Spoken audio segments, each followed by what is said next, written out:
하나님의 계획과 섭리를 밝히 깨닫게 하시고 이 땅 위에 맡겨주신 사명 잘 감당해 주 앞에 설 때 잘했다 칭찬을 받을 수 있는 하나님의 사람들로 권세 있게 쓰임받게 하옵소서. 예수 그리스도 이름 받도록 감사하며 기도드리옵나이다. 아멘. 아멘. 할렐루야. 아멘. 지나간 한 주간 어떻게 지내셨어요? 잘 지냈어요. 네? 기억이 안 나.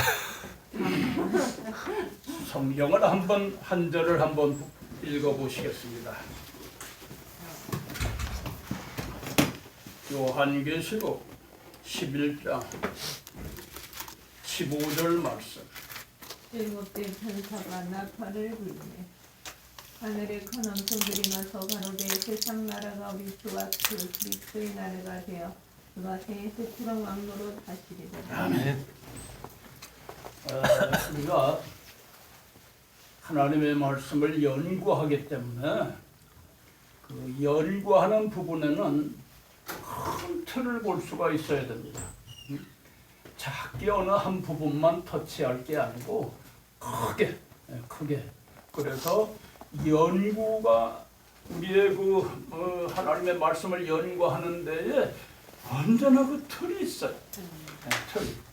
그 틀을 우리가 알고 그리고 말씀을 연구하면 그 말씀 속에서 아주 재미가 있고 그 말씀을 연구할 때마다 기쁨이 넘치고 우리 목회자들이 힘들다가 아니라 하나님의 말씀에 빠져놓으면 얼마나 기쁨과 즐거움이 그 속에 넘쳐난다는 거예요. 그리고 그런 마음을 가져야 돼요. 그럴 때 여러분 어떻습니까? 밤에 성경을 우리가 읽고 연구하면 시간 가는 줄을 모르는 거예요. 그렇잖아요. 여러분 우리가 연애 시절이 한 번 다 있었잖아요.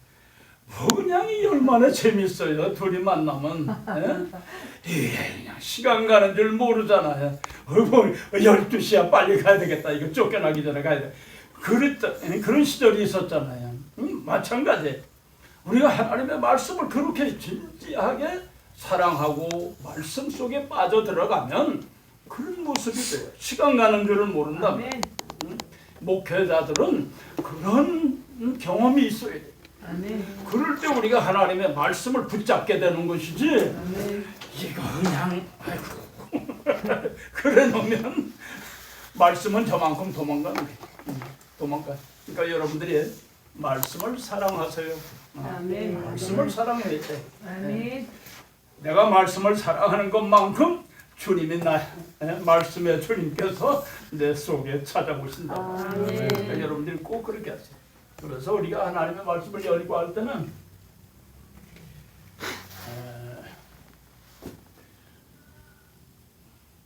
항상 하나님의 말씀을 살펴볼 때는 구약과 신약을 우리가 동시에 살필 수 있어야 돼요. 구약의 창세기는 제가 거듭해서 자꾸 여러분들에게 마음속에다가 아주 그냥 각인을 시키기 위해서 계속 묻고 또 묻고 그리고 또 하고 그래요. 왜? 가장 중요한 포인트들이기 때문에. 그래서 우리가 이걸 분명히 알아야 돼. 이것은 바로 뭐냐? 우리들의 신앙, 목회의 그 정체성과 가치관이에요. 큰 테두리에서 우리가 살펴본다고 하면 하나님의 사람들이 소유해야 할, 담아야 할 정체성, 그리고 뭘 추구하느냐, 가치관, 이 두 가지를 분명해. 이걸 모르면 안 돼. 이 정체성과 가치관을 우리가 담아놓으면 어디 가든지 무엇을 하든지 흔들림 없고 그리고 곁길로 가지 않게 된단 말이에요. 세상 사람들이 여러분들을 대할 때 진정 하나님의 사람이라고 일컬음을 받게 되는 거예요. 그러니까 그걸 우리가 명심해야 돼요. 이 말씀 속에 우리가 정체성과 그 가치관이라고 하는 그 속에 다 포함이 되어 있어요. 다 포함이 되어 있어요. 우리가 꺼낼 때 우리 정체성, 우리 속에 무엇을 담았느냐가 중요한 거예요. 우리 마음속에. 아멘. 콩 담았으면 콩 냄새 날 거고, 향기로운 여기 저 메밀차인가? 메밀 냄새가 나고, 네. 뭐 샤넬 5 담았으면 냄새가 날 거고, 된장 담았으면 된장 냄새 날 거고, 그렇잖아요. 그러니까 그걸 우리가 우리 속에 뭘 담느냐? 이 하나님의 말씀, 신구약 성경 66권을 담는데, 이 담는 것도 그 담는 분야가 따로 있다는 사실을 여러분 기억하셔야 돼요. 지난 시간에 계속해서 말씀을 드렸습니다마는 무엇이 들어있어요? 정체성 속에는 신론이 들어있어요. 당신이 믿는 하나님은 누구시냐? 내가 믿는 하나님은 누구시냐? 내가 전하는 하나님은 누구시냐? 날 부르시는 하나님은 누구냐? 이 신론. 그 다음에 그 하나님께서 주신 언약 신학이 있어요.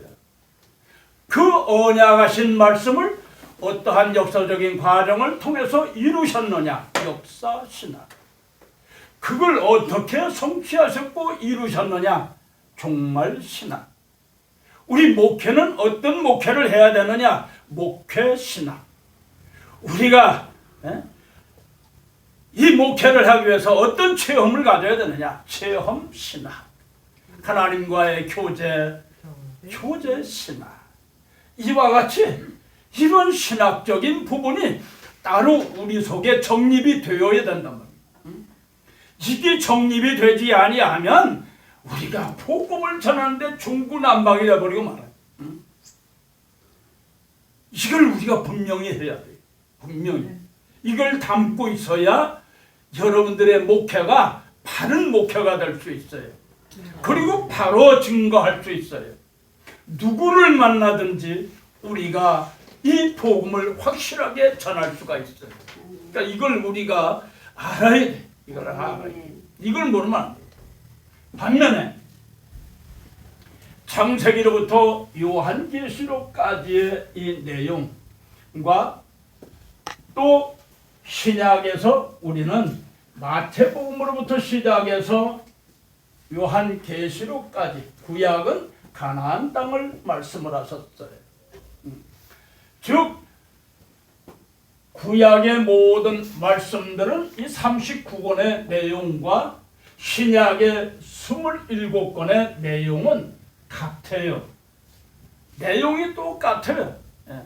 그 내용을 우리가 이와 같이 표현한다고 하면 같은 내용이다. 왜? 구약은 신약을 전절해서 주신 말씀이고 신약은 구약을 배경으로 해서 주신 말씀이기 때문에 그림자와 모형과 같은 말씀이기 때문에 같을 수밖에 없어요. 내용이. 왜? 한 인격체, 한 하나님께서 또 주님께서 말씀하신 것이기 때문에 동일한 것이. 그러니까 신약에 이루시고자 하시는 모든 일들은 모형과 그림자와 같이 구약에 다 말씀을 주셨어요. 그렇기 때문에 오늘 우리가 이 말씀을 찾아보면 참 신기하고 아주 그냥 놀라워요. 응?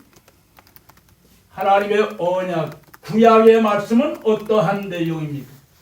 이 내용은 창세기 3장 15절에 말씀하신 여자의 후손을 세상에 보내신다고 그랬어요. 그 여자의 후손을 보내시는데 누구를 통해서 보내신다고요?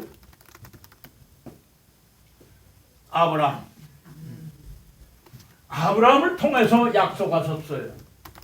언약을 주셨어요.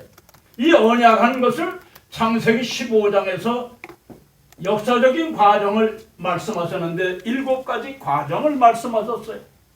이 7가지 과정을 풀어놓은 것이 뭐라고 그랬어요? 창세기, 출애굽기, 레위기, 민수기, 신명기 이 말씀이 그리고 결론의 말씀이 바로 여호수아예요. 여호수아. 그러면 여기 신명기 이 여호수아의 말씀과 같이 모든 내용은 어떠한 내용으로 되어 있느냐? 예수 그리스도, 여자의 후손 되시는 예수 그리스도를 보내신다, 주신다라고 하는 말씀입니다. 구약의 모든 내용은 주신다라고 하는 내용인데 이것을 결론적으로 말씀하신 것이 요한복음 3장 16절이다. 요한복음 3장 16절은 주셨다라고 마침표를 찍으셨어요. 그럼 신약의 내용은 뭐냐? 신약의 내용은 다시 오신다라고 하는 말씀입니다. 오늘 우리가 포인트를 잡아서 메시지를 전할 때 구약은 초림의 주님, 신약은 재림의 주님, 이걸 말씀하셨어요. 그렇기 때문에 오늘 우리가 전하는 메시지 속에는 다시 오신다, 다시 오신다. 다시 오심에 대하여서 어떻게 준비를 해야 되느냐? 오늘 이 창세기 15장에서 말씀하신 것처럼 이 말씀을 이루시고자 할 때에 어떤 역사적인 과정이 있었는가? 첫 번째 일은 여호와의 유월절.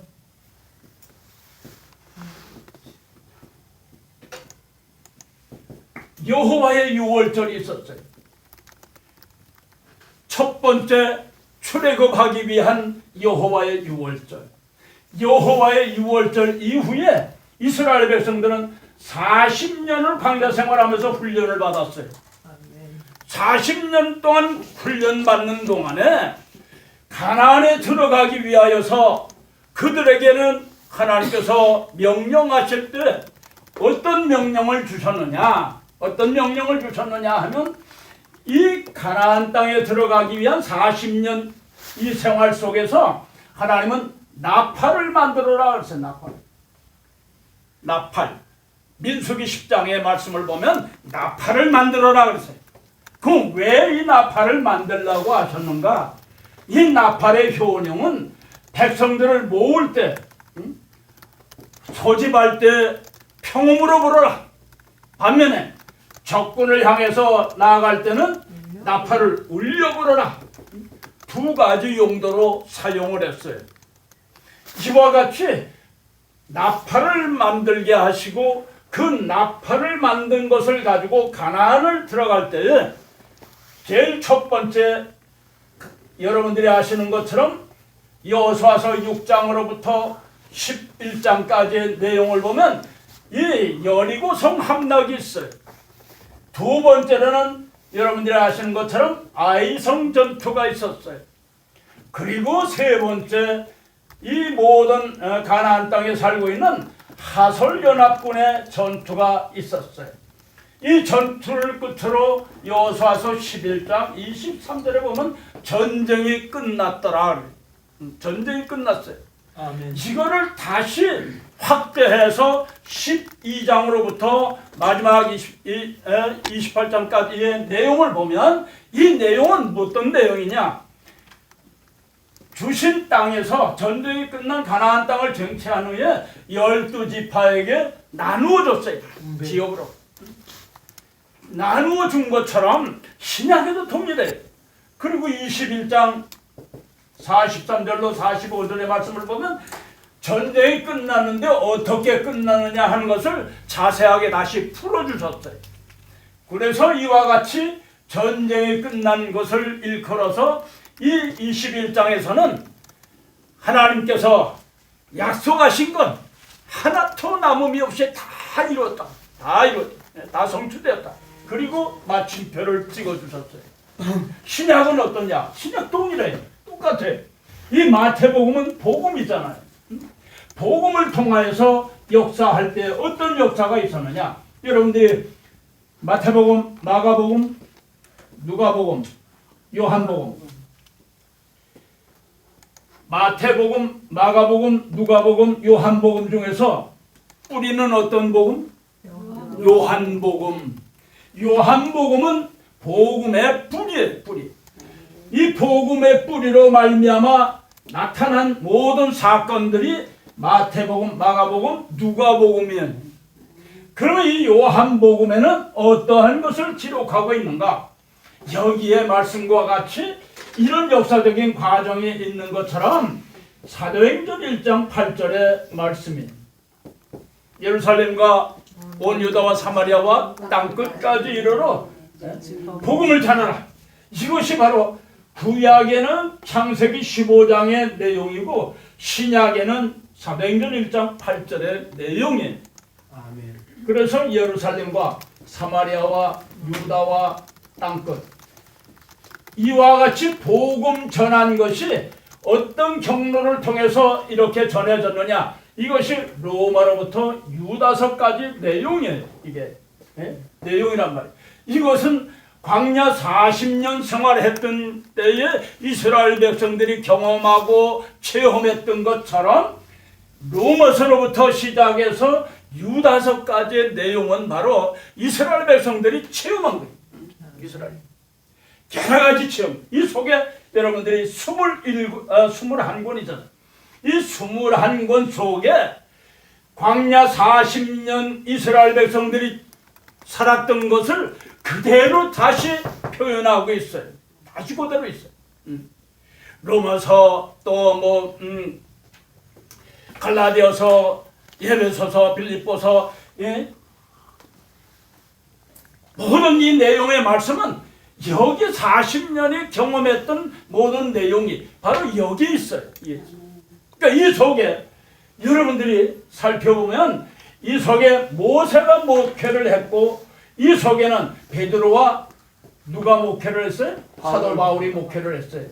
반면에 신약에는 누가 목회를 하셨어요? 예수님께서 이 땅에 오셔서 친히 목회를 하셨어요. 친히 목회를 하셨어요. 이 복음은 여기에 복음서는 주님께서 이 땅에 오셔서 친히 목회하신 것을 소개하고 있는 부분이고 사도행전으로부터 시작해서 유다서까지의 내용은 천상에 계시는 우리 주님께서 사도들을 통하여서 종들을 통하여서 목회를 하게 하자는 거예요. 이게. 그걸 여러분들이 깨달으셔야 돼요. 또 오늘 우리가 이 목회를 하는 데 있어서 어떻게 목회를 해야 되느냐? 이 목회 선배가 바로 모세, 또 그 다음에 여호수아, 이와 같이 목회를 하셨어요. 오늘 우리의 목회도 이걸 본받아야 돼. 이게 목회 신학이에요. 목회 신학. 그러니까 목회 신학을 우리가 배워야 돼. 아멘. 이대로 그대로 배워야 돼. 이걸 배우는 목회 신학, 성공적인 목회 신학을 할 수가 있어요. 우리가 목회를 할 수가 있어요. 이걸 여러분들이 기억하셔야 돼. 그러니까 목회 신학이에요. 이 부분은. 그러니까 이와 같이 로마서로부터 유다서까지 그 내용을 우리가 천천히 살펴보면 여기에 주님께서 오셔서 하신 것처럼 사도행전 1장 8절에 이르기 전에 이와 같이 여호와의 유월절이 마지막 유월절이 있다. 말씀이 어디 있어요? 요한계시록 12장 17절. 빨리 찾아보. 용이 여자에게 분노하여 돌아가서 그 여자의 남은 자손 곧 하나님의 계명을 지키며 예수의 증거를 가진 자들로 더불어 싸우려고 바다 모래 위에 섰더라. 아멘. 하나님의 말씀과 예수 그리스도의 증거, 보혈의 증거가 있는 자와 더불어 싸운다. 그러니까 우리가 보혈의 증거, 우리가 하나님의 거룩한 교회에 들어왔다고 해서 다 하나님의 사람이냐? 아니잖아요. 물과 성령으로 거듭난 자가 되어야 돼요. 물과 성령으로 마지막 때에 적그리스도와 싸움의 대상이 되어야 된단 말이에요. 마귀와의 싸움의 대상이 되는 사람이 되어야 돼. 그러니까 이와 같이 여호와의 유월절, 즉 어린 양을 잡아서 문설주의 피를 바르고 그것으로 말미암아 표시를 삼았잖아요. 마지막 때도 우리 심령 속에 예수 그리스도의 보혈의 증거가 우리 심령 속에 있어야 된단 말이에요. 이것이 바로 마지막 여호와의 유월절, 이기고 벗어나는 자가 소유할 수 있는 거예요. 이걸 우리가 소유해야 된다. 그러니까 우리가 목회는 들어와서 다 들어오자마자 하나님의 나라를 기업으로 이끌어 왔느냐? 그렇지 않아요. 여러분들에게 지난번에도 계속해서 말씀드리는 거는 이걸 확실하게 여러분들이 아셔야 돼요. 에베소서 1장 13절의 말씀에 삼고의 신앙, 무슨 신앙? 이기고 처음에 말씀을 듣고, 그 다음 믿고, 그 다음 성령 받고. 이 삼고의 신앙이 돼야 돼요. 우리가 하나님의 성전에 들어오면, 세상에 살던 사람들이 하나님의 성전에 들어오면 말씀을 듣고 그 다음에 그걸 믿게 하고, 그리고 반면에 성령을 받고, 성령 받아야 돼. 성령 받아야 돼. 그럴 때에 이 사람들이 어떤 사람이 돼요? 이와 같이 받을 때에 어떻게 사람이 돼요? 에베소서 3장 6절의 말씀과 같이 함께 후사가 되고, 함께 지체가 되고, 함께 약속에 참여하는 자가 된단 말이에요. 비로소 이와 같이 함께 된단 말이에요. 그러니까 이걸 여러분들이 명심해야 돼요. 우리가 하나님의 사람들이라고 이와 같이 그냥 말씀만 들으면 다 하나님의 사람이 아니에요. 믿고 그 가운데서 성령을 받게 해야 합니다. 성령 받고. 왜? 마지막 때는 성령 받는다고 하는 것은 너는 내 것이다. 인침을 받는 거예요. 요한계시록 7장에서 말씀하신 것처럼 하나님의 인치기까지 바람이 불지 못하게 했잖아요. 하나님의 인, 성령. 지금 이 시대는 성령 시대예요. 그렇기 때문에 성령 받아야 돼요. 성령. 하나님의 거룩한 성전에 들어왔을 때 무조건 우리는 이와 같은 듣고 믿고 받고 신앙을 해야 돼요. 받을 때 비로소 함께 후사가 되고, 함께 지체가 되고, 함께 약속에 하나님의 나라, 그리스도의 나라를 기업으로 유업으로 받는 약속에 참여하는 자가 된다. 하나님의 보호자를, 주님의 보호자에 함께 하는 그 약속에 참여하는 자가 된단 말이에요. 이걸 우리가 잊어서는 안 돼. 여러분들 잊어서는 안 돼. 이게 가장 기본적이에요. 기본적인 거. 이 기본적인 것을 떠나서 다른 것 하면 그 사람들은 평생 어떤 사람이 돼요? 하나님의 성전의 문턱은 밟았지만은 구경하러 온 관광객이 된단 말이에요. 관광객으로 끝나는 거예요. 그 사람들은 왔다가 아유 참 오늘 말씀 잘하시네, 힘이 있네, 뭐 그렇잖아요. 그건 구경꾼들은 그렇게 얘기해요. 구경꾼들은. 그런데 하나님의 성령 충만한 사람들은 말씀을 받을 때 뭐라고 그래요? 아멘. 아멘. 은혜가 충만합니다. 은혜가 충만. 왜? 은혜가 충만하다고 하는 건 무엇과 무엇이 플러스된 거예요? 하나님의 말씀 충만, 성령 충만이 바로 은혜가 충만. 그게 은혜가 충만하다. 그러니까 우리가 하나님의 성전에서 예배를 드리는 사랑하는 모든 성도들이 은혜가 충만해야 된다. 아멘. 그러기 위하여서는 여러분 자신이 은혜가 충만한 사람들이 되셔야 한단 말이에요. 할렐루야. 아멘. 은혜가 충만해야 돼. 그게 왜? 하나님의 말씀 연구하지 않으면 은혜가 말씀 충만이 될 수가 없어요. 우리가 기도하지 않으면 성령 충만 받을 수가 없잖아요. 날마다 성령 충만하기 위하여서는 우리가 끊임없이 하나님 앞에 부르짖어야 돼요. 신령한 은사가 나한테 계속해서 임할 수 있도록. 아멘. 여러분 그렇게 우리가 목회를 해야 돼요. 아멘. 그것이 바로 우리 목회의 방법이에요. 방법. 아멘. 성도들이 들어왔다고 해서 그냥 먹을 거 주고 그냥 그러지 말고, 그거를 때우려고 그러지 말고, 잘 먹여주고 뭐 그런 것만 하지 말고, 육적인 것만 공급하지 말고 영적인 것에 집중을 하란 말이에요. 영적인 거. 아멘. 요즘 사람들은 아유 어느 교회 갔더니 뭘 주더라, 그냥 뭐 맛있는 거 뭘 점심을 주더라, 이따오 소리만 하고 돌아다니는 사람 얼마나 많은지 몰라. 그럼 밥 얻어 먹으려고 하는 거지 같은 놈들이야, 그 놈들은. 그렇잖아요. 밥 얻어 먹으려고 돌아다니는 거지 같은 놈들이잖아. 이거 여러분들 분별할 수 있어야 돼. 여러분 양육하는 성도들이 그런 사람이 나타나지 않도록 아멘. 이거 확실히 우리가 아멘. 매듭을 쳐야 된다. 아멘. 그래서 은혜가 충만, 아멘. 은혜가 충만. 세상 거 안 먹어도 은혜가 충만해가지고 그냥 얼굴이 환해서 아멘. 돌아가야 되니. 들어올 때는 우거지상으로 들어왔다가 나갈 때는 어떤 기쁨이 충만해가지고 아멘. 확신을 가지고 아멘. 우리가 목회를 해보니면 여러 사람들을 다 살피잖아요. 강단에서 한번 이렇게 내려다보면 다 오늘은 지난 주간에는 뭐 하고 왔구나. 저 녀석은 저 녀석은 지난 주간에 가서 뭐 하고 왔구나. 다 보잖아요. 딱 보면 얼굴이 쓰였잖아요. 그 정도의 우리가 영적인 차원에서 정말 높은 차원에서 내려다 볼 수 있고 성도를 볼 수 있어야 돼. 아멘. 지난해는 똑같다고 뭐 그렇게 평가받은 목회자가 돼서는 안 돼. 그러니까 여러분들이 정말 좀 분별력 있고 여러분들이 좀 차원이 좀 높은 데 있는 사람들이 돼야 돼. 아멘.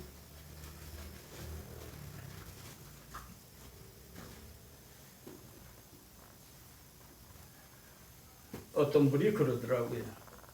지난 주간에 음식점을 갔는데 텅텅 비었어요.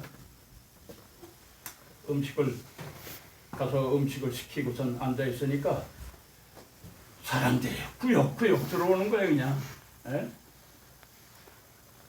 한 20명이 꾸역꾸역 막 들어와. 그래서 가만히 있었지.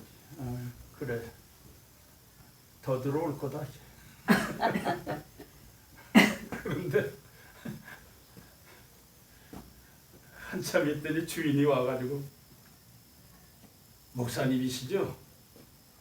어떻게 알았어? 그랬더니 손님들 끌고 들어오는 모습을 보니까 목사님 같아. 목사님이 하는 것마다 그냥 넘치는 거예요. 넘치는 거예요. 복을 받는 거예요. 복을 받는 거예요. 아멘. 여러분들 그러세요. 그렇잖아요. 아멘. 여러분들이 가서 머무는 곳에 정말 음식점이요. 음식점 어디든지 그냥 사람이 그냥 줄줄줄줄 쫓아 들어올 수 있도록 복을 받게 하는 사람이 되자 말이에요. 할렐루야. 아멘. 예.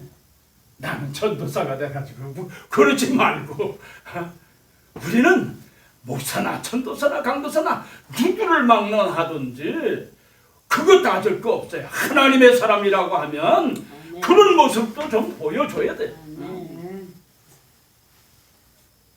고린도전서 4장 1절의 말씀을 보면 1절 2절의 말씀을 보면 세상 사람들이 우리를 누구라고 여겨요? 모르면 빨리 찾아요.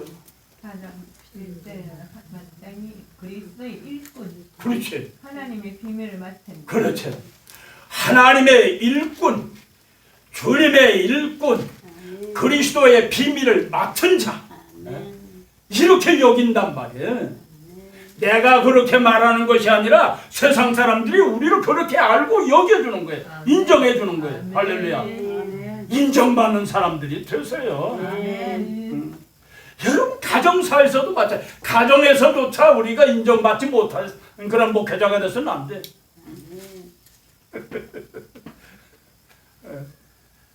그러니까 여러분들이 조심해야 돼. 매사에 뭐든지 안에서 새는 바 가지고 밖에 나가면 안 새나? 똑같이 다 샌다고요. 그러니까 우리가 항상 조심해야 돼. 왜? 세상 사람들이 나를 그리스도 일꾼이여 하나님의 비밀을 맡은 자로 여긴다고 한다. 여긴다고. 아멘. 과연 그렇게 여기는 자라고 하면 내 속에 과연 하나님의 비밀을 담고 있느냐가 문제예요. 담고 있는. 그래서 에베소서 3장에 보면 거기에는 교회의 비밀, 성경의 비밀, 그리스도의 비밀 이 다 기록이 되어 있잖아요. 하나님의 비밀에 대한 것을 다 말씀해 주셨어요. 그 비밀이라는 것을 내가 알고 있을 때 비밀을 맡은 자라고 하는 칭호를 받잖아요. 그러니까 그걸 우리가 하나님의 비밀을 마음속에 가져가지 못하고 살면서도 우리가 인정받기를 원한다고 하면 그건 어불성설이잖아요. 아니잖아요. 그러니까 우리가 하나님의 말씀, 하나님의 비밀, 하나님의 말씀에 대한 비밀, 복음의 비밀, 교회의 비밀, 우리의 목회자의 비밀, 이걸 우리가 간직하고 살아야 돼요. 그랬을 때 과연 하나님의 비밀을 간직한 사람이다. 이걸 우리가 인정받는 사람이다. 그러니까 여러분들이 항상 조심해야 돼. 매사에 조심해야 돼. 모든 일에 조심해야 돼. 그것이 중요해요. 이것이 우리들이 복음을 전하는 일에 있어서 아주 미세한 것 같지만은 그것에 빵꾸가 나면 물이 새듯이 인정을 못 받는단 말이에요. 인정을. 그러니까 여러분들 꼭 기억하세요. 이와 같이 이 신약에도 이 40년 생활과 같은 광야 생활에 필요한 모든 말씀들을 여기에 기록하고 있어요. 40년 생활에서 있었던 모든 사건들이 이 속에 다 있어요. 이 속에 다 들었어요. 그리고 7 나팔까지 들어있어요. 나팔. 즉 이 나팔은 우리가 마태복음 24장의 말씀을 보면 하나님의 나팔, 큰 나팔, 또 고린도전서 15장에 말씀하신 것처럼 하나님의 나팔, 이 나팔에 관한 것을 계속해서 천사들의 나팔을 불 때 이 나팔을 말씀하죠. 이 나팔은 어디를 배경으로? 민수기 10장에 있는 말씀과 같이 구약 40년, 구약의 광야 40년 생활에 나팔 불었던 그것을 배경으로 하고 있어요. 그래서 요한계시록에도 역시 마찬가지입니다. 7 나팔, 8장으로부터 시작해서 11장까지의 내용은 나팔장이에요. 나팔장. 이 나팔장. 6장은 7인이라고 하면 6장은 7인. 이 7인은 서론이에요. 요한계시록 서론. 이 8장으로부터 11장까지는 본론이에요. 본론. 그 다음 7 대접의 재앙이 있어요. 이 7 대접의 재앙은 결론이에요.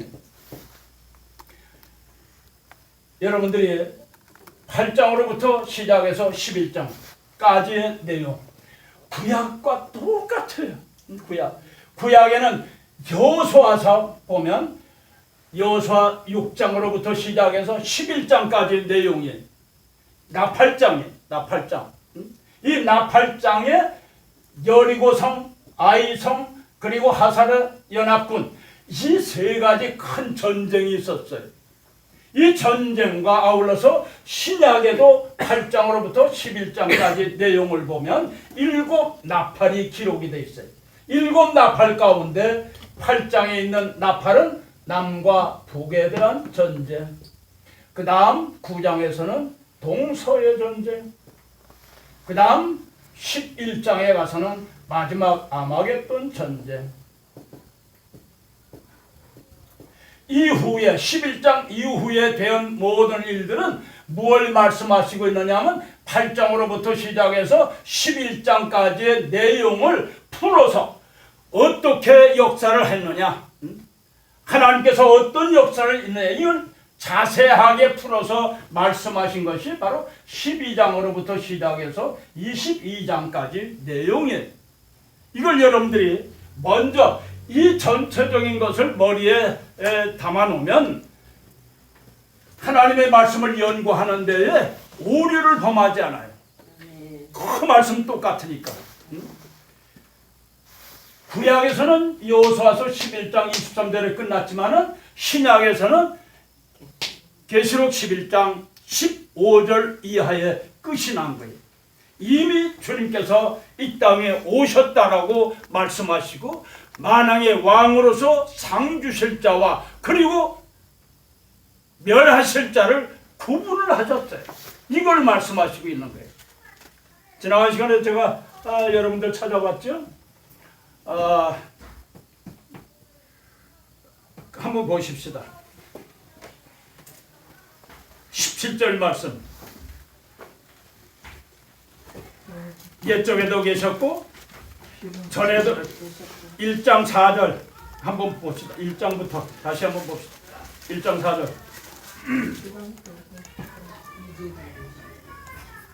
이제도 계시고 전에도 계시고 장차 오실 이와 오셨어요 안 오셨어요? 오실 거란 말이에요. 그 다음 8절 1장 8절 이제도 있고 전에도 있었고 장차 올 자요. 그래. 장차 올 자. 그 다음 더 찾아봅시다. 4장 8절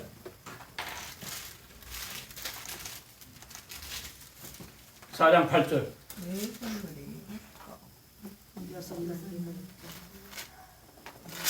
다 같이 읽어보세요. 내 생물과 생물은 각각 6날개를 가졌고 그 안과 주위에는 눈들이 가득하더라. 그들이 밤낮 쉬지 않고 이르기를 거룩하다 거룩하다 거룩하다 주 하나님 곧 전능하신 이여 전에도 계셨고 이제도 계시고 장차 오실 이시라 하고. 오셨어요 안 오셨어요? 오실 거잖아요 장차. 그런데 11장에서 보면 11장 우리 다 같이 한번 읽어보시겠습니다. 17절 말씀. 가로되 감사오나니 옛적에도 계셨고 시방도 계신 주 하나님 곧 전능하신 이여 오셨어요 안 오셨어요? 오셨잖아요. 네? 오셨어요. 그러니까 옛적에도 계셨고 이제 시방도 계신 주 하나님 곧 전능하신 이여 친히 큰 권능을 잡으시고 왕노를 하시도다. 이방들이 분노하며 주의 진도가 임하여 죽은 자들을 심판하시며 종 선지자들과 성도들과 또 물은 대사하고 주의 이름을 경외하는 자들에게 무엇을 주시며 상 주시며 또 땅을 망하게 하는 자들에게는 뭐? 멸망시키실 때다. 그 멸망시키실 때가 바로 어느 때냐? 15절 말씀. 일곱째 천사가 하늘을 불때 하늘에는 큰 음성이 나서 가로되 세상 나라가 우리 주와 그리스도 나라가 되어 몇 번째 나팔? 일곱째 나팔 불 때에 이와 같이 이루어진다 말씀하신 것이에요. 일곱째 나팔. 그래서 신약에는 일곱째 나팔에 대한 것을 소상하게 구약과 같이 소개하고 있어요. 그걸 우리가 아셔야 돼요. 그러니까 11장 15절에서 일곱째 나팔 불 때에 이와 같이 주님께서 만왕의 왕으로서 세상에 심판하실 것을 말씀하셨어요.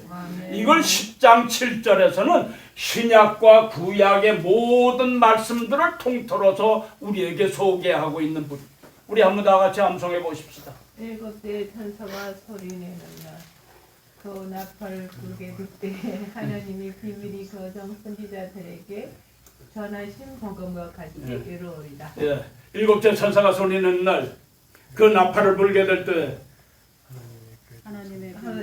하나님의 비밀이 누구에게? 종 선지자들. 구약의 선지자들과 신약의 종들, 사도들을 통하여서 전하신 즉 이 모든 것은 복음이다. 복음. 창세기 3장 15절이나 창세기 12장에 있는 말씀이다. 이 모든 것은 복음이다. 복음. 구약의 복음, 신약의 복음이다. 이걸 말씀합니다. 다 복음이에요. 복음. 하나님의 언약은 복음이다. 아멘. 할렐루야. 아멘. 이걸 말씀하셨단 말이에요. 그러니까 구약의 선지자들에게 전하신 것, 신약의 종들에게 전하신 복음과 같이 이루신다. 즉 39권의 구약의 내용과 같이 신약의 27권의 복음과 같이 다 이루신다. 몇 번째 나팔? 일곱째 나팔 불 때에 다 이루신다. 일곱째 나팔 불 때에 마지막 나팔은 어떤 나팔이? 심판의 나팔인데 그것은 구약의 우리가 여리고성을 보게 되면 여러분 보세요. 여리고성 제사장 7 그 다음 나팔 7 그 다음 7일 동안 마지막 7번 돌아라. 7, 7, 7, 7. 여기에 나팔이 여기에 제사장이 여러분 이걸 우리가 생각해 보세요. 여리고성은 나팔을 불고 7일 동안 돌았어요. 그리고 마지막 날, 마지막 7째 나팔, 마지막 나팔 불 때에 외쳐라. 여리고성이 함락이 됐잖아요. 이것과 같이 신약에도 똑같아요. 신약에도 7 나팔 불고 7 인을 뗄 때에 7 나팔을 불게 하고 7 나팔 불 때에 7 대접의 재앙을 쏟아 부으심으로 말미암아 세상을 심판하시고 하나님의 나라를 완성하시는 것을 우리에게 보여주시고 있는 장면이에요. 구약과 신약이 어쩌면 이렇게 똑같은지 몰라요. 똑같아요. 하나님의 말씀은. 여러분들이 이 틀을 잊어버려서는 안 돼요. 항상 기억하세요. 항상 기억. 그 여러분들에게 첫 시간에 제가 소개했지만은 이 말씀은 신구약 성경의 모든 말씀은 우리가 표현할 때 어떻게 표현을 하느냐. 표현할 때 마태복음 22장 37절에 38절의 말씀과 같이 어떻게 표현하라고 그랬어요? 또 봐야 되나? 마태복음 22장 37절로 38절. 예수께서 이르시되 내 마음을 다하고 목숨을 다하고 뜻을 다하여 주 너의 하나님을 사랑하라 하셨으니 이것이 크고 첫째 되는 계명이요 둘째도 그와 같으니 내 이웃을 내 자신같이 사랑하라 하셨으니 이 두 계명이 온 율법과 선지자의 강령이니라. 아멘. 대선지자의 강령이에요. 강령. 요절이란 말이에요. 요절. 그 신약도 똑같아요. 신약도 똑같아. 하나님을 경외하고 하나님을 사랑할 때 마음을 다하고 목숨을 다하고 힘을 다해서 사랑하라. 이 말씀을 구약엔 무엇으로 표현하셨다고 그랬어요? 레위기서 4장에 말씀하셨죠? 뭐로 표현하셨어요? 하나님 앞에 제사를 드릴 때에 어린 양을 잡든지 소를 잡든지 잡았을 때 뭘 드려요? 세 가지를 드렸잖아요. 콩팥을 드리고 그 다음 피를 드리고 그 다음 힘줄 비계를 하나님 앞에 드렸어요. 그게 힘이거든. 그걸 현대어로 표현할 때에 내 마음을 다하고 콩팥과 같은 마음을 다하고 내 목숨 피와 같은 목숨을 다하고 힘줄과 같은 기름과 같은 그 힘을 다해서 하나님을 사랑해라. 사랑해라. 신약에 와서는 하나를 더 플러스했어요.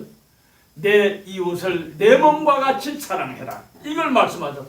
그러니까 신약과 구약에 우리가 전하는 복음의 메시지는 이것이었어요. 이거. 그런데 우리가 구약의 말씀을 이루시기 위해서 이런 역사적인 과정을 쭉 거쳐왔는데 요한복음 3장 16절에서 이런 메시지를 마침표를 찍으셨어요. 마침표를 찍으면서 사도들에게 뭘 전하라고 했느냐면 이 요한복음 3장 16절을 전하라고 하신 거예요. 그래서 요한복음 전체가 생명, 생명의 요한계시록에도 마찬가지 생명책, 생명의 면류관 이걸 생명책 계속해서 말씀하셨잖아요. 동일한 말씀이에요. 다 동일한 말씀. 이걸 우리가 알아야 돼요. 그래서 구약이나 신약이나 동일한 내용을 담고 있어요. 이런 말씀의 뼈대를 여러분들이 항상 머리에 담는다고 하면 어떤 메시지를 전할 것인가?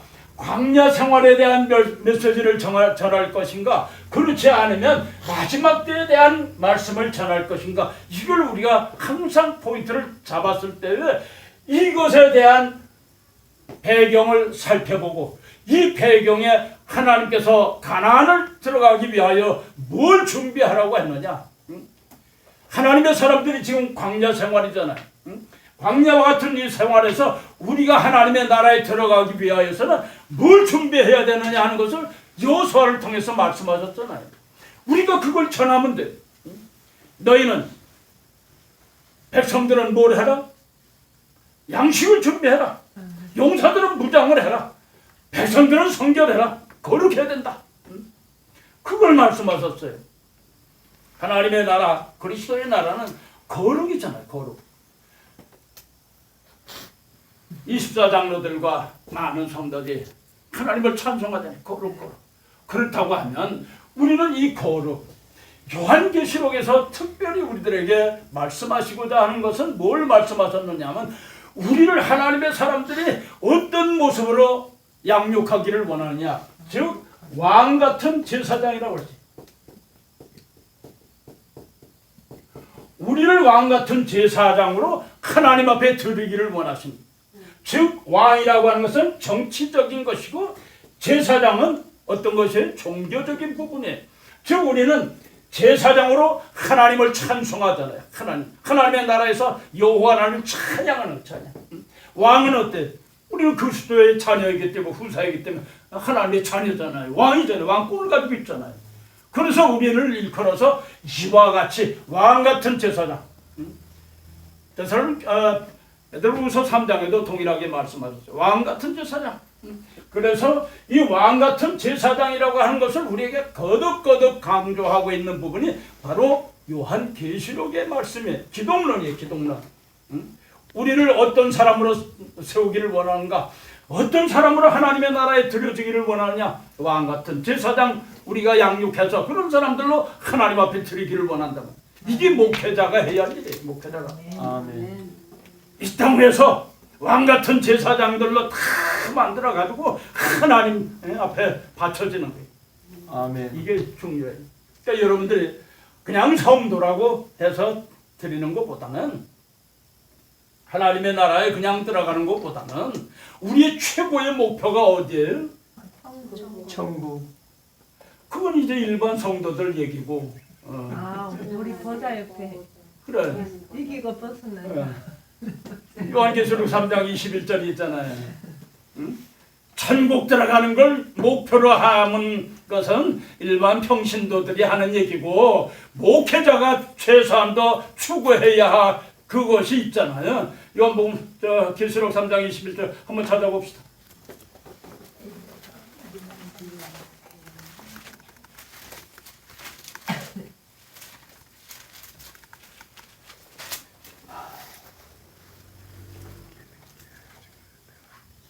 빨리 읽어요. 요한계시록 3장 21절. 21절 말씀.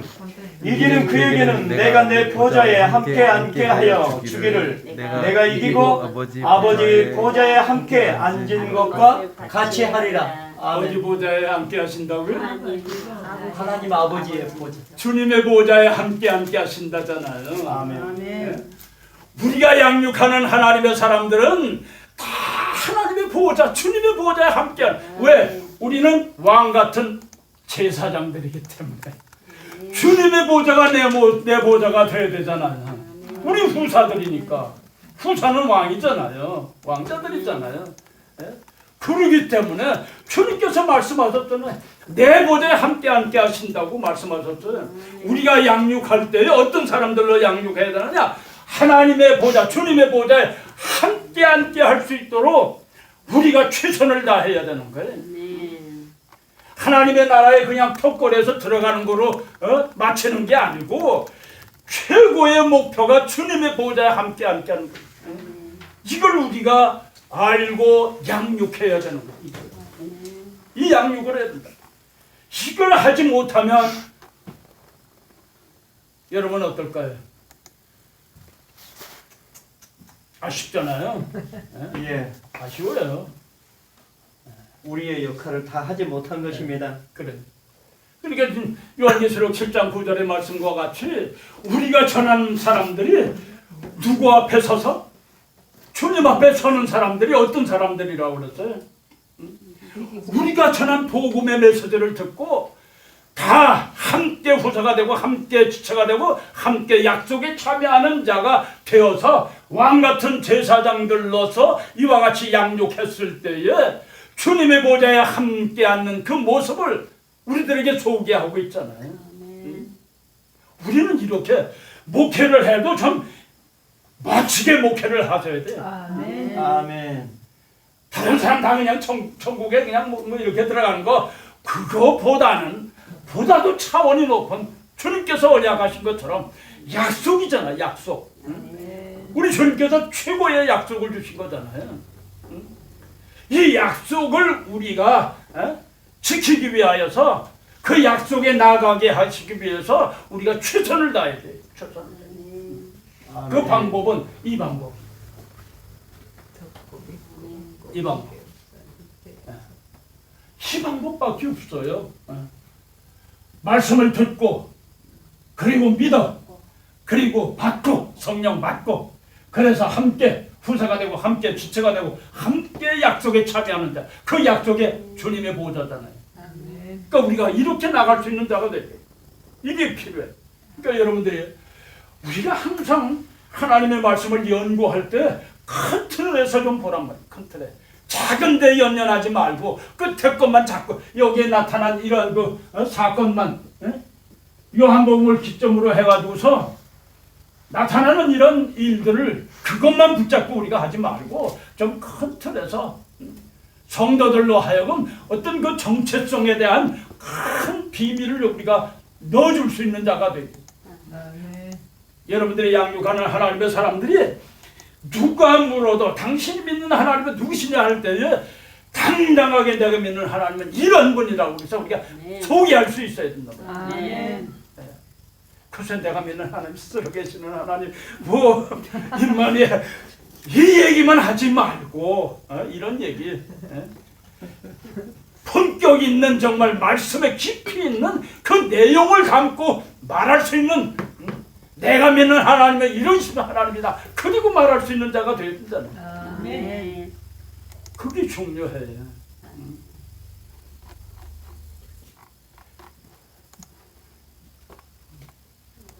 우리 목사님은 우리 총장님은 일본 집회를 많이 다녔어서 잘 아시겠지만은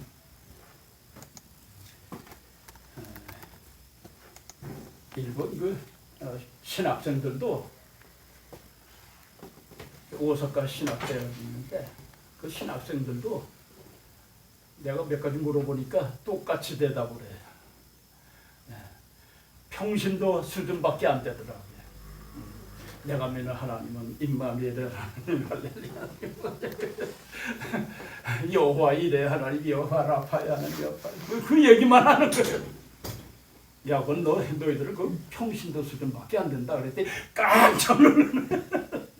아이 목사님 우리가 다 그거 배웠는데 평신도 수준 뛰어넘어야지 연구를 안 하니까 감당 그 얘기는 하지. 그 너희들이 가가지고 복음 전하게 되면 그 얘기밖에 더 하겠느냐. 핵심적인 걸 얘기를 해야지.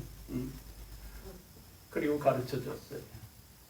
그러니까 그들이 그 다음부터는 정말 차원이 좀 높은 자리에서 연구하는 자가 되어야 되는데 그저 평신도 수준에서 공부를 하니까 그분들이 나가서 뭘 가르치겠어요. 그러니까 여러분들이 꼭 좀 차원이 좀 높은 그동안 강의 계속해서 한 이 틀을 벗어나지 말고 이 틀 안에서 항상 이 말씀이 이 틀 안에 다 있어요. 그러니까 이 틀 안에서 우리가 확실하게 전해요. 확실하게. 얼마나 귀한 건지 몰라요. 그러니까 여러분들이 이 말씀을 이와 같이 마지막 때에 계시록 8장으로부터 11장까지 이 내용이 아주 핵심적인 본론이에요. 나팔 사건. 이 나팔 사건으로 말미암은 되어지는 세상의 일들을 여러분들이 살펴봐요. 거기에는 크게 세 가지 전제. 하나님의 말씀 요한계시록에는 세 재앙이 있어요. 그 다음 화가 있어요. 이 재앙이라고 하는 것은 현실적이고 또 우리가 살아가는 일 가운데서 나타나는 일이지만 화는 영적인 부분이에요. 이 재앙이라고 하는 것은 전쟁의 재앙을 말씀하고 있어요. 그래서 구약의 가나안 정복 전쟁에서 대표적인 세 전쟁을 소개했는데 신약에도 동일해. 신약에도 동일하게 항상 이 말씀을 우리가 연구할 때 남과 북의 전쟁이다. 그랬을 때 남과 북의 전쟁의 원인이 어디 있느냐? 어디로부터 시작되냐? 지난 시간에 말씀을 드렸죠. 에스겔서 38장 39장이 원인이에요. 원인. 그리고 어떻게 진행이 되느냐. 다니엘서 11장의 말씀과 같이 진행되고 마지막 결론이 뭐냐. 그 결론이 마지막 8장으로부터 8장에 있는 8장의 첫째 나팔부터 네 번째 나팔까지의 사건이 바로 8장에 있는 나팔이 남과 북의 전쟁의 결론이에요. 결론. 그걸 여러분들이 항상 말씀을 이렇게 원인이 어디서부터 왔느냐, 어떤 원인 때문에 어떻게 그 전쟁이 시작이 됐고 어떻게 역사적인 과정을 거쳤고 그 후에 어떤 결론이 났느냐. 요한계시록은 종합장일 뿐만 아니라 신구약 성경의 결론장이에요. 결론장. 이 결론장을 우리가 알아야 돼요. 구약에는 여호수아가 결론의 장이에요. 신약에는 신약과 구약의 모든 66권의 내용은 바로 요한계시록이 결론의 장이에요. 그러니까 종합장이요 결론의 장이기 때문에 이 모든 배경과 전제를 우리가 항상 기억하고 여러분들이 말씀을 연구하셔야 돼요. 그러면 우리가 하나님의 말씀을 밖에서 우리가 말씀 밖에서 우리가 말씀을 볼 때에 그 틀이 이런 틀이었구나. 왜? 말씀은 다 무엇이 있다고 그랬어요? 짝이 있다고 그랬어요. 다 짝이 있어요. 시작하신 하나님은 어떠하신 하나님? 끝이. 알파와 오메가. 시작과 끝이 있는. 그래서 하나님의 말씀은 꼭 시작과 끝이 있어요. 그걸 여러분이 꼭 기억하셔야 돼요. 그런 가운데서 우리는 신명기 31장 1절로 8절의 말씀을 보면 모세가 이스라엘 백성들에게 당부한 말씀이 있어요. 너희 두려워하지 말아라. 너희들 하나님의 말씀을 좀 지켜야 하라. 말씀을 붙잡고 살아야 된다. 그리고 격려를 했어요. 그와 마찬가지로 요한계시록에도 동일하게 말씀을 주셨어요. 이러한 내용을 담고 있는 것이 바로 요한계시록이에요. 여러분들이 하나님의 말씀 요한계시록을 항상 많이 연구하셔야 돼요.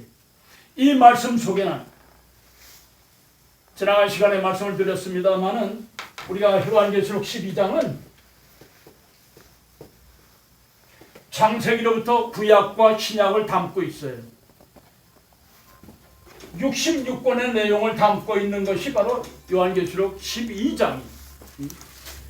그런데 하나님의 말씀을 우리가 연구할 때 재밌는 것은 말씀을 우리가 펼쳤을 때에 1장의 내용을 잘 읽다가 그 다음에 2장으로 내려가는데 엉뚱한 것이 나온 게 아니에요. 1장에서 7교회의 말씀을 주셨어요. 7교회에 대한 말씀을 주셨는데 그 내용이 뭐냐? 7개의 천하라고 하는 내용이 뭐냐? 그것을 다시 끄집어내서 2장과 3장의 7교회에 대한 말씀을 주셨어요. 그 7교회의 내용을 그대로 그 속에 내용이 뭔가 이기고 벗어난 자가 되라. 이기고 벗어난 자. 어떤 것을 이기? 우리가 영적인 진단서예요. 영적인 진단서. 우리가 어떤 삶을 교회 진단뿐만 아니라 성도들의 진단서예요. 그게. 그러니까 여러분들이 항상 살펴보면서 그 말씀 속에서 우리가 성도들을 위로하고 권면할 수 있는 말씀이 바로 2장과 3장이에요. 예배석 교회, 서문학 교회, 복음학 교회, 그리고 4대 교회. 무슨 교회? 4대 교회. 빌라델피아 교회. 버가모 교회. 예배석 교회, 서문학 교회, 복음학 교회, 그다음 4대 교회. 사장이고 두아디라 교회. 그다음 사대교회. 그다음 빌라델피아. 그다음 라우디아 교회. 7교회란 말이에요. 7교회. 이걸 여러분들이 항상 염두에 두셔야 돼요. 여러분은 영적 의사들이잖아요. 그러니까 처방전을 하나님께서 우리 주님께서 다 주셨어요. 처방전에 대한 것을. 그러니까 사람을 대할 때에 교회를 대할 때도 마찬가지 7가지고 또 사람을 성도를 대할 때도 7가지잖아요. 7가지 종류의 사람들이 있단 말이에요. 이거 처방전을 잘 읽어야 돼. 여러분들이 다 숙지를 해야 돼. 그래야 성도들이 어디 불편한 점이 있다. 그냥 2단 3단만 캐는 사람이 있어요. 2단 3단. 오늘 우리 한국 교회도 그렇잖아요. 2단 3단만 막 캐다 보니까 뭐가 식어졌어요? 사랑이 식어졌어요. 응?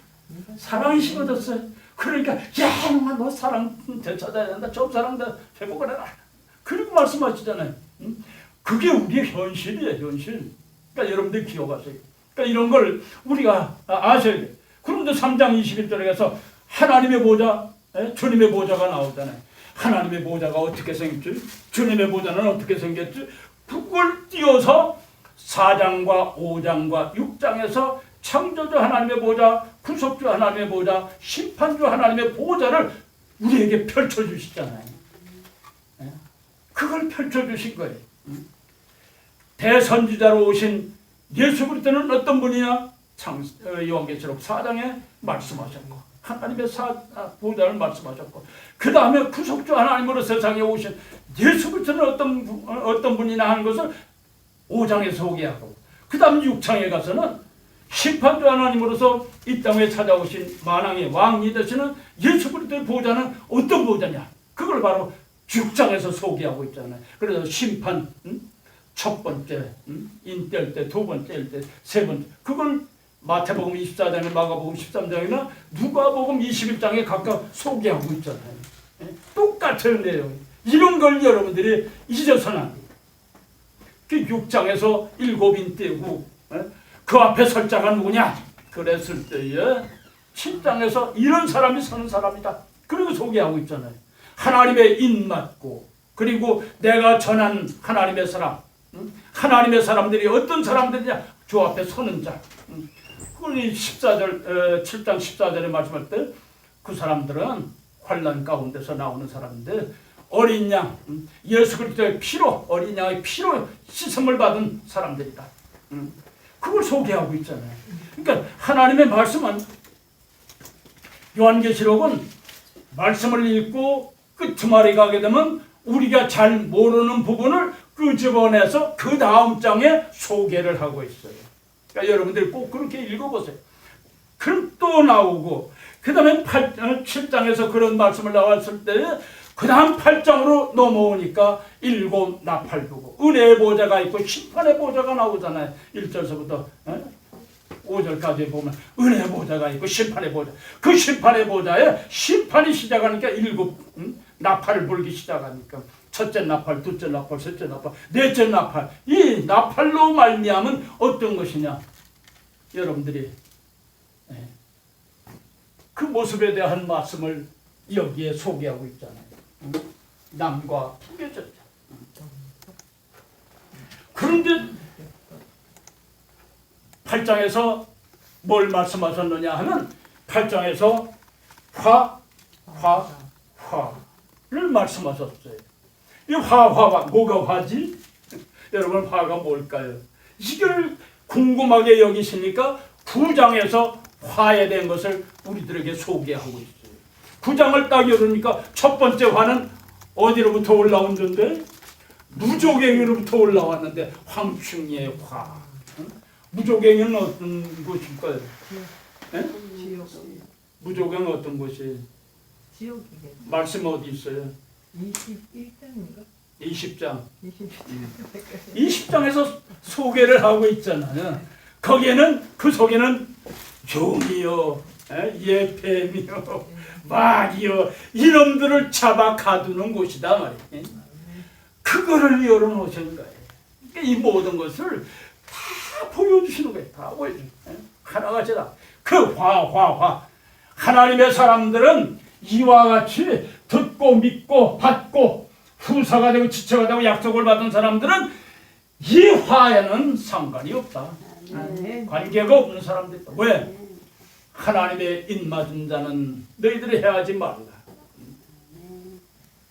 하나님의 사람 그날에 가서 이기고 벗어난 자들이 주님을 찬양하잖아요. 그러니까 이와 같이 9장에서 말씀하시고 그 다음에 10장으로 넘어가고 11장으로 넘어가고 12장으로 넘어가고 13장으로 계속해서 그 다음에 소개하고 있잖아요. 여기에는 영적인 부분과 육적인 부분에 대해서 말씀을 하셨어요. 즉 인류의 악한 사단으로 말미암은 인류의 역사, 그 역사가 어떤 역사를 지니고 있느냐, 그걸 계시록 17장에서 소개하고 있어요. 반면에 영적인 악한 사단의 역사 가운데 있는 영적인 역사는 어떤가? 계시록 18장에 소개하고 있어요. 이 18장은 계시록 13장과 16장의 말씀을 함께 보셔야 돼요. 왜? 이것은 적그리스도 사단의 역사를 말씀하고 있어요. 즉 바벨론, 큰 바벨론의 멸망을 말씀하고 있어요. 이걸 여러분들이 기억하셔야 돼요. 대접의 재앙을 쏟아부을 때 과연 어떤 사건들이 일어날 것인가 하는 것을 우리들에게 낱낱이 소개하고 있어요. 여러분들이 계시록 10장의 말씀을 보면 여기에는 크게 7머리를 표현하고 있어요. 그 7머리는 역사 속에서 등장한 이스라엘을 억압했던 이러한 존재들이 어디냐 말씀하고 있는 거예요. 즉 애굽으로부터 시작해서 그 다음 아수르, 그 다음 바벨론, 그 다음 메데 파사,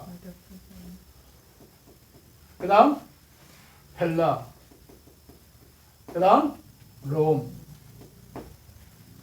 이걸 표현할 때에 이렇게 표현을 했어요. 로마 시대에 사도 요한이 뒤를 돌아다 보니까 5은 망했다. 하나, 둘, 셋, 넷, 5은 망했고 하나는 있고, 그리고 장차 죽었던 자가 다시 살아난 신 로마 제국이 등장하며 여기에서 세 뿔을 뽑아버리고 등장하는 존재가 적그리스도다. 8번째 왕이 된다. 이걸 표현하고 있는 말씀이 계시록 17장의 내용이에요. 이와 같이 등장해서 8째 왕이 등장하면 주님께서 세상에 다시 오셔서 이들을 멸하시고 이들을 하나님께서 심판하시고 하나님의 나라 그리스도의 나라를 완성하신다. 21장과 22장에서 우리에게 소개하고 있어요. 이것이 바로 요한계시록의 그 뼈대. 그러니까 이 뼈대를 우리가 연구를 하셔야 돼. 더 깊이 연구를 하셔야 돼. 연구를 해서 요한계시록은 주님께서 어떻게 일하시느냐 하는 부분을 우리에게 소개하고 있어요. 반면에 우리는 하나님의 사람들을 양육할 때 어떤 사람들로 하나님 앞에 바쳐져야 되느냐, 왕같은 제사장들로 우리가 양육해서 주님 앞에 드려야 돼. 이걸 우리들에게 소개하고 있는 것이 바로 요한계시록이에요. 한번 찾아봅시다. 요한계시록 21장. 요한계시록 21장 6절 말씀. 또 네게 말씀하시되 이루었도다. 나는 알파와 오메가요 처음과 마지막이라. 내가 생명수 샘물을 목마른 자에게 값없이 주리니. 계속해서 이기는 자는 이것들을 상속으로 받으리라. 나는 그의 하나님이 되고 그는 내 아들이 되리라. 아멘. 이루었도다. 뭘 이루었느냐? 하나님께서 우리들에게 7절 하반절에 있는 말씀과 같이 나는 저의 하나님이 되고 제사장, 그 다음 그는 내 아들이 된다. 즉 왕 같은 제사장 삼아주신 걸 마지막 이렇게 결론을 이루었도다 말씀하시고 있어요. 세상을 심판하실 때는 계시록 16장 17절에 말씀하신 것처럼 되었다라고 했지만은 하나님의 언약을 이루신 부분에 대하여서는 이루었도다. 2가지로 표현하셨다는 2가지로. 여러분들 꼭 기억하셔야 돼요. 되었다는 심판이 되었다. 이루었다는 하나님의 약속을 자녀들에게 왕같은 제사장들로 이루었도다. 얼마나 멋있어요. 여러분들이 전하는 말씀을 듣고 왕같은 제사장들로 하나님의 나라 그리스도의 나라에 들어가서 주님 보좌에 함께 앉는다고 하면 그거 이상 더 우리가 신나는 게 어디 있어요. 목회자는 이 보람이 있어야 돼. 아멘. 아멘. 우리는 날마다 신앙 고백들을 하잖아요. 사도행전 신앙 고백을 하잖아요. 여러분들 목회자가 된 다음에 어떤 신앙을 고백하시겠습니까? 우리 한번 생각해 봐야지. 내가 과연 성도들을 위하여서 내가 주님 앞에 정말 5달란트 받았는데 이 5달란트 귀한 것처럼 내가 왕같은 제사장들로 양육을 해서 하나님 앞에 내가 드릴 터인데 하나님 귀하게 받아주세요. 그 성도들이 주님의 보좌에 함께 앉아서 정말 왕같은 제사장들로 하나님을 찬송하고 주님하고 함께 임마누엘로 동행한다고 하면 얼마나 기뻐요. 그걸 생각하면 우리 목회자는 정말 지금까지 어렵고 곤고한 세월을 그거 하나로 그냥 다 시승을 받잖아요. 시원하잖아요. 좋아요. 어머니 마음이 그런 거죠. 어머니 마음. 얼마나 힘들어요. 자녀 양육하는 게 얼마나 힘들어요. 그런데 딱 한 가지 자녀들이 엄마 와서 사랑해 그러고서 엄마 품에 안기면 지난날의 모든 어려운 부분들이 다 녹아버리고 다 잊어버리잖아요. 그게 자녀잖아요. 자녀. 그게 부모고 어머니 뭐 아버지는 좀 덜해. 엄마나 그렇지. 엄마는 그냥 감싸주려고 그러고 그냥 그러잖아요. 여러분들이 그런 마음을 가지시기 바랍니다. 오늘 우리가 우리의 최고의 목표를 항상 거기다 두고 그리고 우리가 기도하고 그리고 그들을 위해서 우리가 메시지를 전하고 다시 오실 주님 그날에 가서 되었다. 심판날에 되었다라고 마지막 요한계시록 19장에 하나님의 큰 잔치에 그냥 다 참여해서 어떻게 되는지? 심판에 참여하는 자가 되지? 아니잖아요. 하나님 상급받는 자들로 다 참여할 수 있도록 우리가 양육해야지. 그러기 위하여서 이 말씀을 잘 연구해야 돼. 신령한 양식이잖아요. 신령한 양식을 공급을 해야 돼. 쓴물을 먹여가지고 죽이지 말고 신령한 양식, 풍성한 영양가 있는 말씀을 여러분들이 전해줘야 돼. 그게 책임이란 말이에요. 아무리 좋은 음식이라도 그냥은 못 먹잖아요. 여러분들이 말씀을 준비했으면 그 말씀을 가지고 최소한도 한 일주일 동안 잘 불러 성령의 불로 끓여야 돼. 잘 끓여야 돼. 맛있게 끓여야 돼. 이번 학기에는 우리 사모님이 우리 학생들을 위해서 너무 수고를 많이. 너무. 그렇지. 이 추운 계절에 여러분 어떻습니까? 두툼한 장갑이라도 좀 사다 드리세요. 맞아요. 마시는 거라도 좀 사다 드리세요. 그다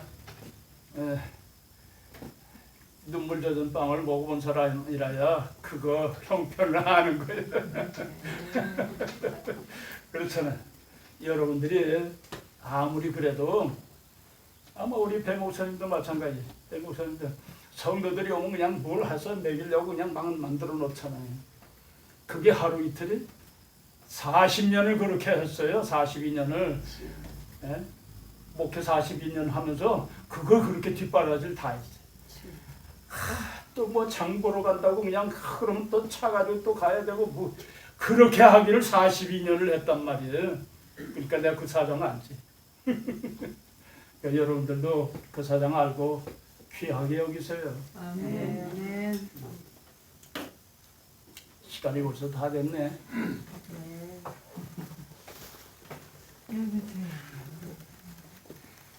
여러분들이 또 궁금하신 점이 있으면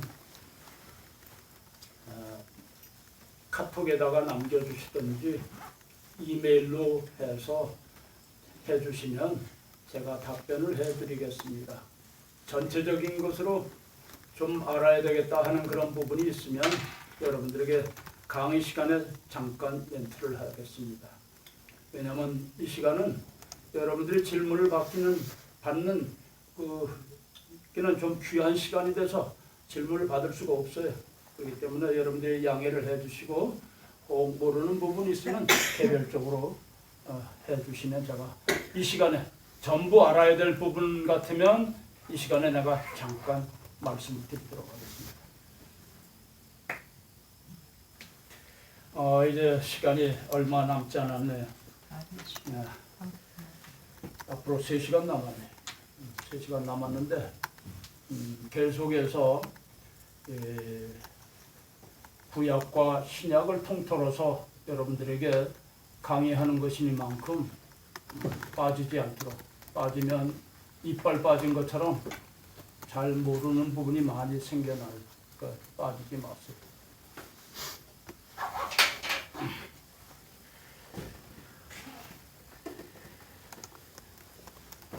우리 배종의 목사님 기도해 주시죠. 참 좋으신 하나님 감사합니다. 오늘도 저희들에게 하나님께서 선지동산에 불러주시고 우리 교수님을 통하여 하나님의 귀한 주옥 같은 말씀을 듣고 깨닫게 하여 주시는 은혜를 진심으로 감사합니다. 죄악을 벗고 은혜를 입는 자들 되게 도와주시며 함께 후사가 되고 함께 약속이 되어서 주님 오시는 그날에 잘했다 칭찬 받는 우리 모두가 될 수 있도록 인도하여 주시옵소서. 특별히 이 신학교를 운영하고 계시는 우리 학장님 위 함께하여 주시고 우리 사모님에는 함께하여 주시어서 모든 것들이 하늘의 해와 같이 빛나는 그 모든 축복이 될 수 있도록 섬김 위에 놀라운 은총이 있게 인도하여 주시옵소서. 또 이 말씀을 잘 배우고 깨닫는 우리 학우들에게 늘 하나님의 은총이 있게 도와주시고 지혜와 정신을 주셔서 이 모든 말씀을 잘 깨달아 나의 양식으로 삼고 영원한 양식의 이 모든 말씀을 가지고 나가 완전한 빛이 될 수 있도록 역사하여 주시옵소서. 또 이 말씀을 잘 가르쳐 주시는 우리 교수님들 위해 늘 하나님의 성령이 충만함이 있어 오가는 길에 늘 지켜주시고 아버지께서 생명싸개로 싸주심에 아버지의 만남에 더 기쁨이 있을 수 있도록 소망 가운데 만남을 기다리고 오늘 주신 이 모든 말씀을 다시 한번 우리가 재정립하며 깨달아 할 수 있도록 성령 하나님 역사하여 주시옵소서. 주신 것을 감사드리고 거룩하시고 존귀하신 예수 그리스도의 맛 두고 감사하며 기도드리옵나이다. 네.